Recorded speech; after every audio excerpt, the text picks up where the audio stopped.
was our last day paid through at furniture.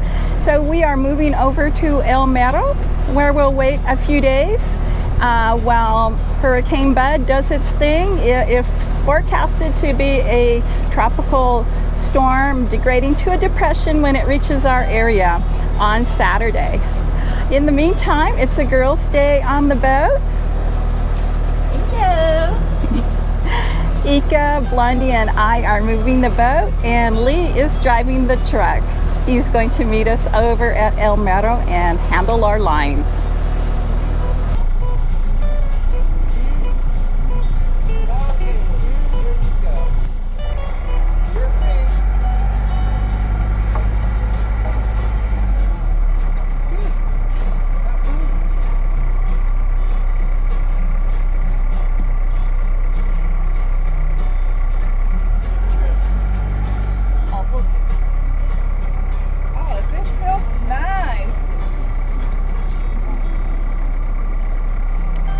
As we left the dock, the breeze blew the bow the wrong direction. However, conditions were perfect for a standing turn. With the wheel turned hard to starboard and with throttle berths while shifting backwards and forwards, I was able to take advantage of La Brisa's prop walk to turn her within her length. This neat maneuver I learned from the Maryland School of Sailing videos on YouTube. Unfortunately, with a full keel boat, it only works well when turning to the right or whatever direction that particular prop walks.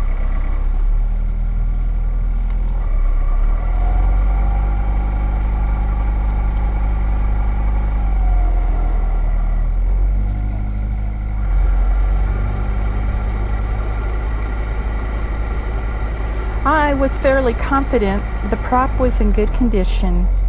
We had overnighted last week in Bahia Catalina with our daughter and her boyfriend, and our kind guest had assisted in scraping the hull and prop. Our trip over to El Mero was uneventful, and La Brisa moved along nicely.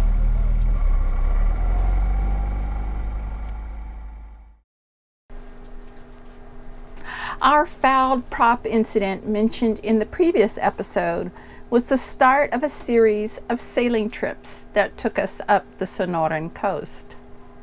Our first hop was to Isla Pájaros, where Lee scraped the prop.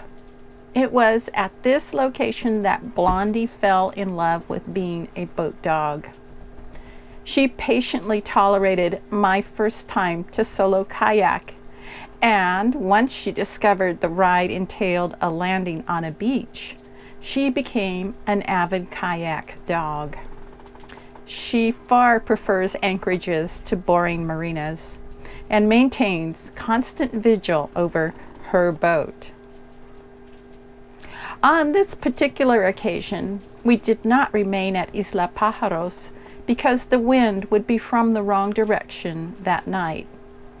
Pájaros offers good protection in southerly weather, and we did spend the night on another occasion. Another nearby anchorage to Guaymas, and where we have spent several nights, is Bahia Catalina. It's a nice anchorage, and the water is clean enough to swim in.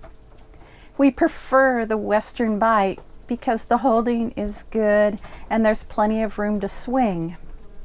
But a word of warning, the wind can roar through there in the afternoons, and that's because of an arroyo that funnels the wind across from the main body of the sea.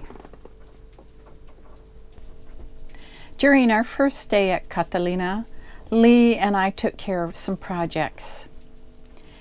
When we were in California, Lee sent off our Alpenglow cabin lights to be converted from fluorescent to LED.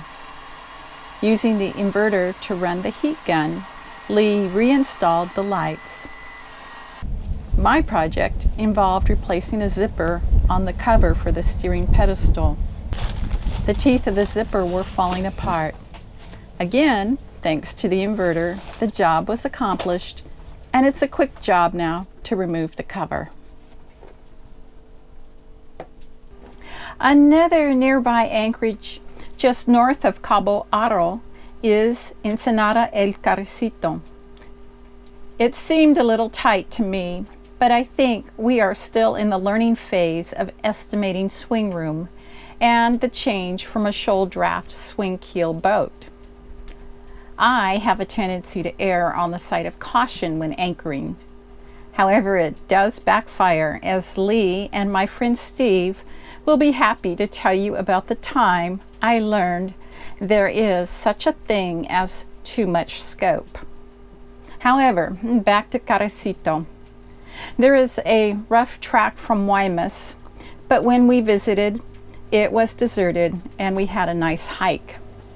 At Carricito, we spent a quiet night, but it is open to west weather, and I would classify it as a fair weather anchorage. In the next episode, we will share more of the lesser known Sonoran anchorages, adjusting to cruising, and unexpected repairs. As for waiting out Hurricane Bud's arrival as a tropical depression, it was a non-event. According to weather reports, we would experience high winds from the southern quarter. We chose El Mero instead of Fonatur because there is less fetch from that direction, and we were able to move in close. If it were to be anything more than a depression headed our way, we would have chosen San Carlos, which is a known hurricane hole. We had hoped to cross to Baja on Tuesday, but we have taken off our monitor wind vane to service it, and as usual, it's turning into a bigger than planned project. We'll keep in touch, so until then.